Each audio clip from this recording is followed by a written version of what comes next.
इस वीडियो में बताए गए सिद्धांत सिर्फ जानकारी नहीं है, ये इंसानी दिमाग के वे छिपे ट्रिगर्स हैं जो बिना शोर किए लोगों के फैसले बदल सकते हैं। इनका इस्तेमाल किसी का भरोसा जीतने के लिए भी किया जा सकता है और उसी भरोसे को हथियार बनाकर उसे नियंत्रित करने के लिए भी। अगर आप इन्हें सिर्फ सीखेंगे तो आप लोगों को बेहतर समझेंगे, लेकिन अगर आप इन्हें पहचानना नहीं सीखेंगे तो हो सकता है किसी और ने इनका इस्तेमाल पहले ही आपके ऊपर कर रखा हो। इसलिए इस वीडियो को सिर्फ मनोरंजन समझकर मत देखिए। हर सिद्धांत को अपने आसपास के लोगों, अपने रिश्तों और सबसे ज्यादा खुद पर लागू करके देखिए, क्योंकि दुनिया में सबसे खतरनाक चाल वह नहीं होती जो दिखाई देती है। सबसे खतरनाक चाल वह होती है जिसका एहसास आपको बहुत देर बाद होता है। यह episode influence the psychology own of persuasion का सार है, जिसे रॉबर्ट सियाल्डिनी ने लिखा है। रॉबर्ट सियाल्डिनी मनोविज्ञान और मार्केटिंग के प्रोफेसर हैं। पिछले 3 दशकों से भी अधिक समय तक उन्होंने सिर्फ एक सवाल का जवाब खोजने में अपना जीवन लगाया। आखिर इंसान हाँ क्यों कहता है? लोग किस वजह से प्रभावित हो जाते हैं? क्यों किसी की बात बिना ज्यादा सोचे मान लेते हैं? और कैसे कुछ लोग बिना जोर लगाए भी दूसरों के फैसलों की दिशा बदल देते हैं? इन्हीं सवालों ने उन्हें सामाजिक मनोविज्ञान की दुनिया का सबसे विश्वसनीय नाम बना दिया। इस पुस्तक में वे उन मनोवैज्ञानिक सिद्धांतों का पर्दाफाश करते हैं जिनका इस्तेमाल करके कोई भी व्यक्ति रोजमर्रा की जिंदगी में दूसरों के निर्णयों को प्रभावित कर सकता है। लेकिन ये सिर्फ लोगों को मनाने की कला नहीं है, यह उन अदृश्य हथियारों को पहचानने की कला है जो हर दिन, हर बातचीत और हर रिश्ते के पीछे चुपचाप काम करते रहते हैं। सियाल्डिनी कहते हैं, अगर तुम इन मनोवैज्ञानिक प्रभावों को समझ लेते हो तो सिर्फ दूसरों को प्रभावित करना ही नहीं सीखोगे, बल्कि यह भी पहचान पाओगे कि कब कोई तुम्हारे दिमाग के साथ खेल रहा है। इस किताब में ऐसे 7 सिद्धांत बताए गए हैं जो इंसानों को हाँ कहने के लिए प्रेरित करते हैं। इनका इस्तेमाल कोई ईमानदारी से लोगों का भरोसा जीतने के लिए भी कर सकता है, और यही सिद्धांत अगर गलत हाथों में पड़ जाए तो किसी के फैसलों को चुपचाप नियंत्रित करने का हथियार भी बन सकते हैं। ये 7 सिद्धांत सीधे इंसानी मन की गहराइयों तक पहुंचते हैं। यही तय करते हैं कि हम कैसे सोचते हैं, कैसे फैसले लेते हैं और कई बार बिना महसूस किए क्यों किसी की बात मान जाते हैं। सियाल्डिनी बताते हैं, दूसरों को अपनी सोच, अपने लक्ष्य और अपने प्रयासों का हिस्सा बना लेने की क्षमता एक ऐसी ताकत है जो जिंदगी का रुख बदल सकती है। और यह सच भी है, जो इंसान लोगों के निर्णयों को प्रभावित करना सीख जाता है वह अक्सर उन दरवाजों तक पहुंच जाता है जहां सिर्फ मेहनत नहीं बल्कि मनोविज्ञान काम आता है। सबसे दिलचस्प बात यह है कि ये सिद्धांत हमारे दिमाग में किसी लंबी सोच विचार की प्रक्रिया से नहीं चलते, बल्कि ज्यादातर समय हमारा दिमाग लगभग ऑटोमेटिक मोड पर प्रतिक्रिया देता है। एक ऐसी लगभग मशीन जैसी प्रक्रिया जो पल भर में सक्रिय हो जाती है, और जैसे ही कोई व्यक्ति इन छिपे हुए ट्रिगर्स को छू देता है हमारे भीतर छिपी वही अदृश्य शक्ति जाग उठती है। यही वजह है कि जो व्यक्ति इन मनोवैज्ञानिक ट्रिगर्स को समझ लेता है वह बिना शोर मचाए, बिना दबाव डाले, सिर्फ सही समय पर सही संकेत देकर दूसरों के निर्णयों की दिशा बदल सकता है। इन सिद्धांतों को समझना सिर्फ दूसरों को प्रभावित करना सीखना नहीं है, बल्कि खुद को उन अदृश्य प्रभावों से बचाना भी है जो बिना एहसास हुए हमारे फैसलों को नियंत्रित कर सकते हैं। जैसा कि सियाल्डिनी कहते हैं, मनाने की कला से बचने का सबसे मजबूत हथियार है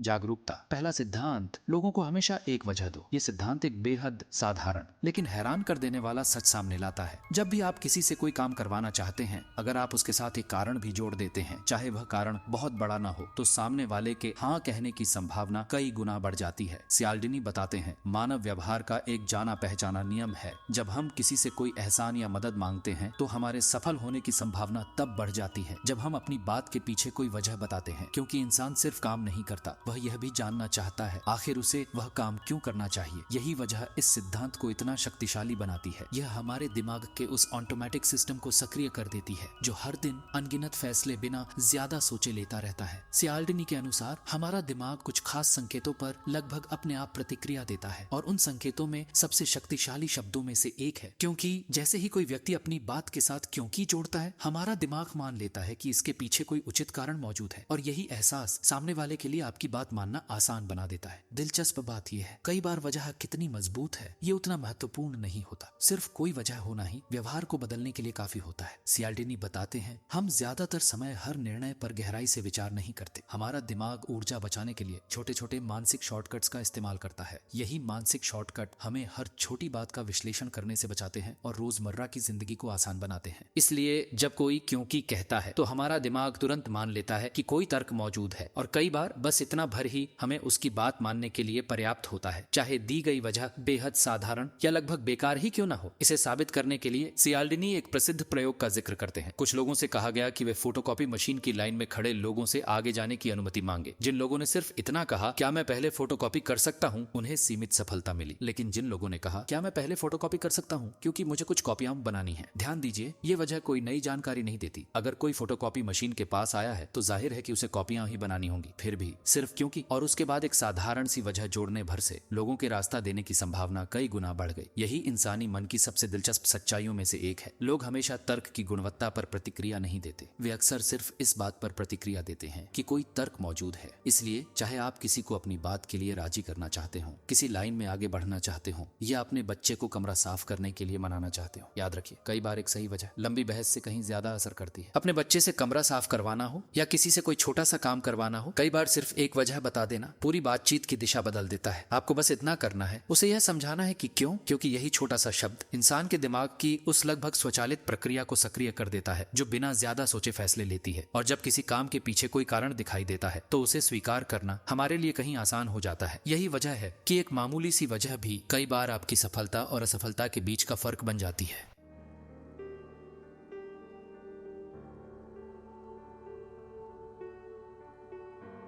दूसरा सिद्धांत पारस्परिकता का नियम यानी एहसान का बदला एहसान। यह सिद्धांत इंसानी स्वभाव की सबसे गहरी प्रवृत्तियों में से एक है। हमारी ज्यादातर सामाजिक रिश्तों की नींव इसी एक नियम पर टिकी होती है। इसका सीधा सा मतलब है अगर कोई हमारे साथ अच्छा व्यवहार करता है तो हमारे भीतर अपने आप यह इच्छा पैदा होती है कि हम भी उसके साथ अच्छा व्यवहार करें, और अगर कोई हमारे साथ बुरा करता है तो अक्सर हमारा मन भी वैसा ही जवाब देने लगता है। सियाल्डिनी बताते हैं पारस्परिकता सिर्फ एक सामाजिक नियम नहीं है, यह इंसानों को जोड़ने वाला एक अदृश्य मनोवैज्ञानिक बंधन है। लेकिन यही सिद्धांत किसी का विश्वास जीतने के लिए भी इस्तेमाल किया जा सकता है और किसी को चुपचाप प्रभावित करने के लिए भी। इसकी असली ताकत एक ही बात में छिपी है, पहला कदम कौन उठाता है। ज्यादातर लोग इंतजार करते हैं, वे तब मुस्कुराते हैं जब सामने वाला पहले मुस्कुराए, वे तब मदद करते हैं जब किसी ने पहले उनकी मदद की हो, वे तब भरोसा करते हैं जब उन्हें पहले भरोसा दिया जाए। लेकिन यहीं ज्यादातर लोग खेल हार जाते हैं क्योंकि असली प्रभावशाली व्यक्ति इंतजार नहीं करता, वह पहला कदम खुद उठाता है। वह बिना किसी उम्मीद के सबसे पहले सम्मान देता है, सबसे पहले मदद करता है, सबसे पहले विश्वास दिखाता है, और यही पहला कदम दूसरे इंसान के मन में एक अदृश्य कर्ज पैदा कर देता है। ऐसा कर्ज जिसे चुकाने की इच्छा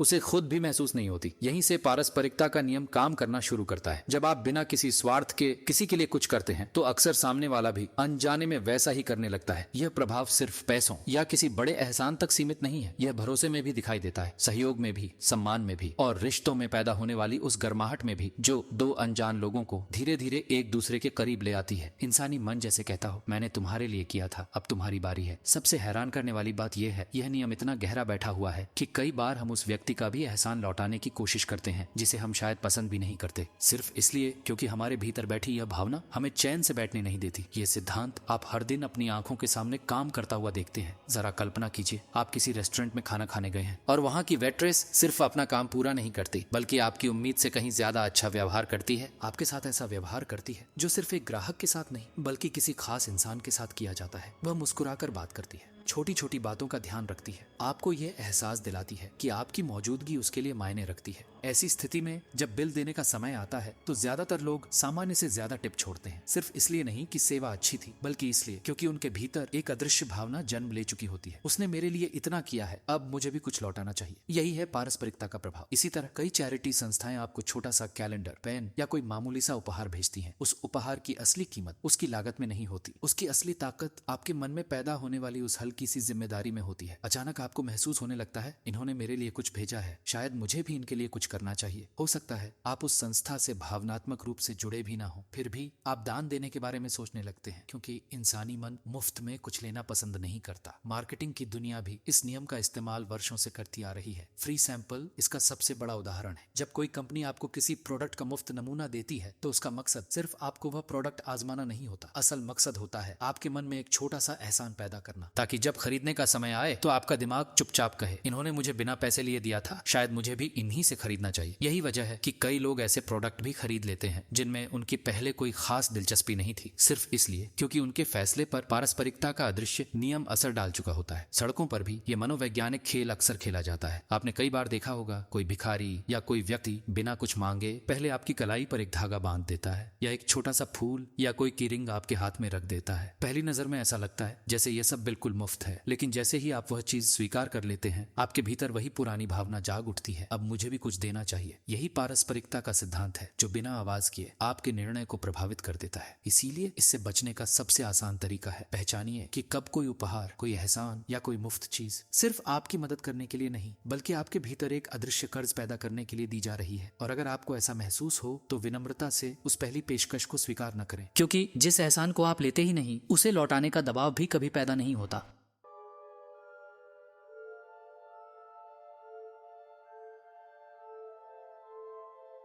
तीसरा सिद्धांत, प्रतिबद्धता और निरंतरता। यह सिद्धांत इंसानी व्यवहार की उन सबसे शक्तिशाली ताकतों में से एक है जो हमें अपने ही पिछले फैसलों, अपनी बातों और अपने किए हुए वादों के अनुसार जीने के लिए मजबूर करती है। हम जो फैसले पहले ही ले चुके होते हैं, यह सिद्धांत हमें उन्हीं फैसलों के अनुसार जीने के लिए प्रेरित करता है। रॉबर्ट चिल्डिनी बताते हैं, जब कोई इंसान एक बार कोई निर्णय ले लेता है या किसी बात पर अपना पक्ष स्पष्ट कर देता है, तो उसके बाद उसके भीतर और उसके आसपास के लोगों की ओर से एक अदृश्य दबाव पैदा होने लगता है। ऐसा दबाव जो उसे उसी निर्णय के अनुरूप व्यवहार करने के लिए मजबूर करता है। यही है प्रतिबद्धता और निरंतरता का नियम। यह सिर्फ समाज की उम्मीद नहीं है, बल्कि हमारे मन का एक गहरा मनोवैज्ञानिक आधार भी है। क्योंकि अगर हर छोटे बड़े फैसले पर हमें बार बार दोबारा सोचना पड़े तो हमारा दिमाग कभी शांति से काम नहीं कर पाएगा। इसीलिए एक बार जब हम किसी बात के लिए हाँ कह देते हैं या किसी विचार को अपना लेते हैं, तो हमारा मन चाहता है कि आगे के हमारे सभी फैसले भी उसी दिशा में चलते रहे। सियाल्डिनी कहते हैं, कई बार हम खुद को भी धोखा दे देते हैं सिर्फ इसलिए ताकि हमारी सोच, हमारे विश्वास और हमारे पुराने फैसले एक दूसरे से टकराए नहीं। धीरे धीरे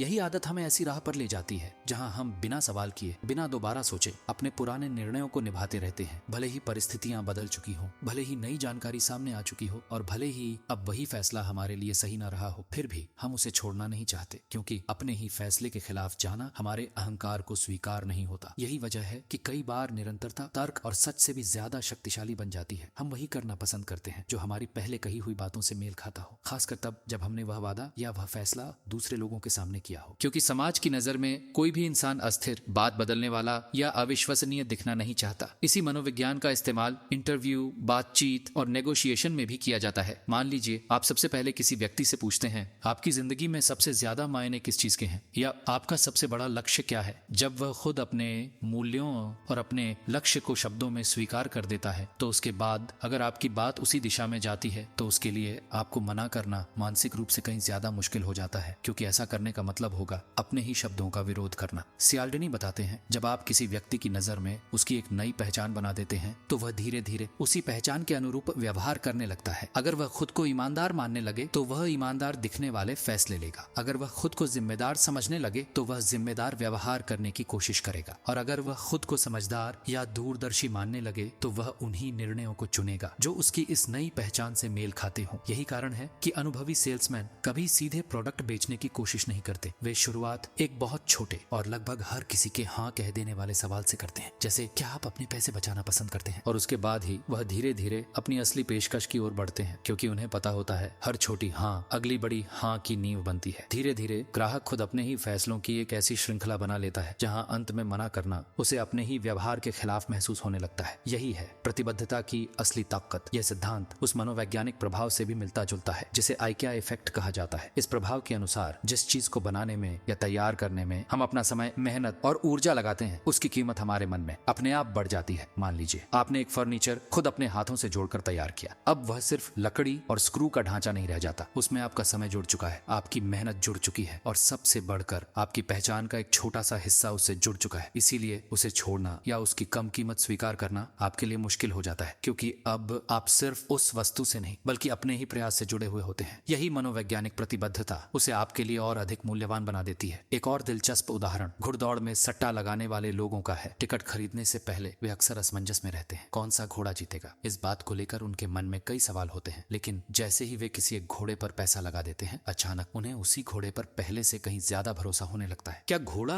अचानक बेहतर हो गया? नहीं। क्या कोई नई जानकारी मिली? बिल्कुल नहीं। बदला सिर्फ एक ही चीज है, उनकी प्रतिबद्धता। अब उनका मन अपने ही फैसले को सही साबित करना चाहता है, इसलिए वह उसी घोड़े के जीतने की संभावना पर पहले से ज्यादा विश्वास करने लगता है। यही है प्रतिबद्धता और निरंतरता का सिद्धांत। हम अपने पुराने फैसलों के अनुसार जीना चाहते हैं, हम अपने विश्वासों को बचाए रखना चाहते हैं, और कई बार हमें पता भी नहीं चलता कि हमारे आज के निर्णय असल में हमारे कल के फैसलों के कैदी बन चुके हैं।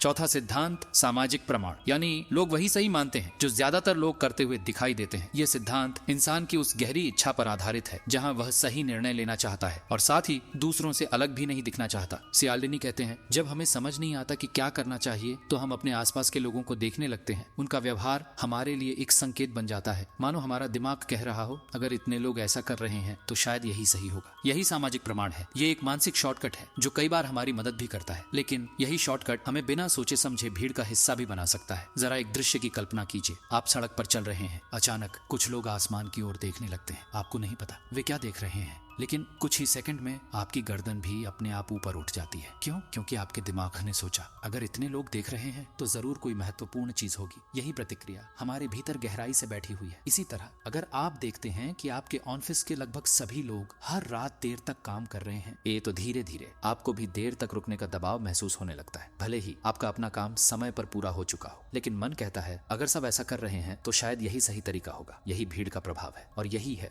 सामाजिक प्रमाण की असली ताकत। एक और साधारण सा उदाहरण देखिए। मान लीजिए आप किसी अनजान शहर के एक रेस्टोरेंट में गए हैं। मेन्यू इतना बड़ा है कि समझ ही नहीं आता क्या ऑर्डर करें। तभी आपकी नजर एक लाइन पर पड़ती है, सबसे ज्यादा पसंद किए जाने वाले व्यंजन। अचानक फैसला आसान लगने लगता है। आप सोचते हैं अगर इतने लोग यही मंगवा रहे हैं तो जरूर अच्छा होगा। यही बिना महसूस किए आपका फैसला दूसरों के फैसलों से प्रभावित हो चुका होता है। एक और दृश्य किसी भाषण या स्टेज परफॉर्मेंस के खत्म होने के बाद का। कुछ सेकंड तक पूरा हॉल शांत रहता है। हर कोई दूसरों की तरफ देख रहा होता है, जैसे इंतजार कर रहा हो कि सबसे पहले ताली कौन बजाएगा। और फिर जैसे ही एक व्यक्ति ताली बजाता है, अगले ही पल पूरा हॉल तालियों से गूंज उठता है। एक इंसान का फैसला सैकड़ों लोगों के व्यवहार का संकेत बन जाता है। यही सामाजिक प्रमाण है। लेकिन यह सिद्धांत सबसे ज्यादा ताकतवर तब बनता है जब इंसान अनिश्चित होता है, जब हमें समझ नहीं आता कि क्या करना चाहिए। तब हम अपने जवाब दूसरों के व्यवहार में ढूंढने लगते हैं। सियाल्डिनी बताते हैं, जब हम अपनी उलझन दूर करने के लिए दूसरों को देखने लगते हैं तो अक्सर हम एक बेहद महत्वपूर्ण बात भूल जाते हैं। हो सकता है वे लोग भी हमारी तरह ही उलझन में हों और वे भी दूसरों को देखकर फैसला लेने की कोशिश कर रहे हों।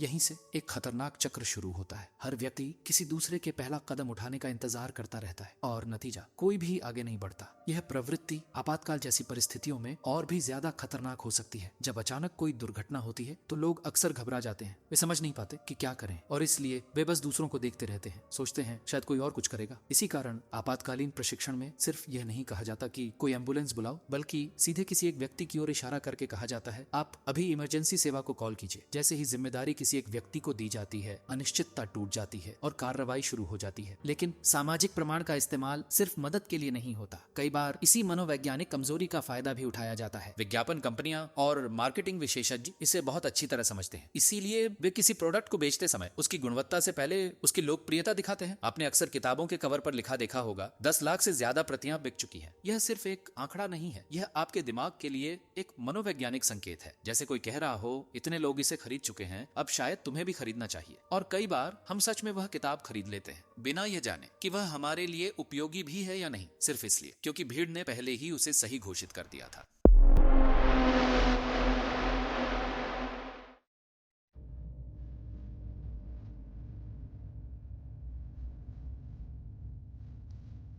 तो यहीं पर इस वीडियो का पहला अध्याय समाप्त होता है। लेकिन याद रखिए, आज आपने सिर्फ एक किताब का सार नहीं सुना, आपने इंसानी दिमाग के उन अदृश्य नियमों की पहली झलक देखी है जो हर दिन, हर बातचीत, हर रिश्ते और लगभग हर फैसले के पीछे चुपचाप काम करते रहते हैं। आज हमने 4 ऐसे सिद्धांतों को समझा जो बिना किसी झोर जबरदस्ती के लोगों की सोच और उनके निर्णयों को प्रभावित कर सकते हैं। पहला, लोगों को हमेशा एक वजह दो, क्योंकि इंसान अक्सर तर्क की गुणवत्ता से पहले तर्क के होने पर विश्वास करता है। दूसरा, पारस्परिकता का नियम, जहाँ एक छोटा सा एहसान एहसान कई बार सामने वाले के मन में ऐसा अदृश्य कर्ज छोड़ जाता है जिसे वह लौटाना अपना फर्ज समझने लगता है। तीसरा, प्रतिबद्धता और निरंतरता, जहां एक बार लिया गया छोटा सा निर्णय धीरे धीरे इंसान की पहचान बन जाता है और फिर वही पहचान उसके आने वाले फैसलों को नियंत्रित करने लगती है। और चौथा, सामाजिक प्रमाण, जहां लोग सच को नहीं बल्कि भीड़ को देखकर सच तय करने लगते हैं। अगर सब एक दिशा में जा रहे हैं तो हमारा मन भी उसी दिशा में चल पड़ता है, चाहे वह रास्ता सही हो या गलत। लेकिन ये तो सिर्फ शुरुआत थी, क्योंकि इंसानी मन को प्रभावित करने का खेल यही खत्म नहीं होता। अभी 3 ऐसे सिद्धांत बाकी हैं जो शायद इन चारों से भी ज्यादा शक्तिशाली हैं। आप जानेंगे क्यों हम उन लोगों की बात आसानी से मान लेते हैं जिन्हें हम पसंद करते हैं, क्यों सिर्फ एक यूनिफॉर्म, एक पद या एक नाम हमारे दिमाग को बिना सोचे भरोसा करने पर मजबूर कर देता है, और क्यों लिमिटेड स्टॉक, लास्ट चांस या ओनली 2 लेफ्ट जैसे शब्द हमारे भीतर इतनी बेचैनी पैदा कर देते हैं कि हम कई बार ऐसे फैसले भी ले लेते हैं जो सामान्य परिस्थितियों में कभी नहीं लेते। सबसे डराने वाली बात यह है, इन सिद्धांतों का इस्तेमाल सिर्फ किताबों में नहीं होता। हर दिन विज्ञापनों में, सोशल मीडिया पर, बिजनेस में, राजनीति में, रिश्तों में, और कभी कभी आपके सबसे करीब मौजूद लोग भी अनजाने में या जानबूझकर इन्हीं मनोवैज्ञानिक नियमों का इस्तेमाल करते हैं। इसलिए अगर आप सच में लोगों को समझना चाहते हैं, अगर आप यह पहचानना चाहते हैं कि कब कोई आपकी भावनाओं, आपके विश्वास और आपके फैसलों को अपने फायदे के लिए मोड़ रहा है, तो इस सीरीज का अगला भाग बिल्कुल मिस मत कीजिए, क्योंकि अगले पार्ट में हम इस किताब के बाकी 3 सबसे शक्तिशाली सिद्धांतों को समझेंगे। और यकीन मानिए, उन्हें समझने के बाद आप लोगों की बातें सिर्फ सुनेंगे नहीं बल्कि उनके इरादे भी पढ़ना शुरू कर देंगे। अगर आपको यह वीडियो पसंद आया और आप ऐसी ही डार्क साइकोलॉजी, मानव व्यवहार, फिलॉसफी और सेल्फ मास्टरी से जुड़ी गहरी वीडियो देखना चाहते हैं तो इस चैनल को अभी सब्सक्राइब कर लीजिए, वीडियो को लाइक कीजिए ताकि मुझे पता चले कि आपको इस तरह की गहराई वाली कंटेंट पसंद आ रही है, और कमेंट में सिर्फ एक शब्द लिखिए, पार्ट 2, ताकि मुझे पता चले कि आप इस सीरीज को अंत तक देखना चाहते हैं।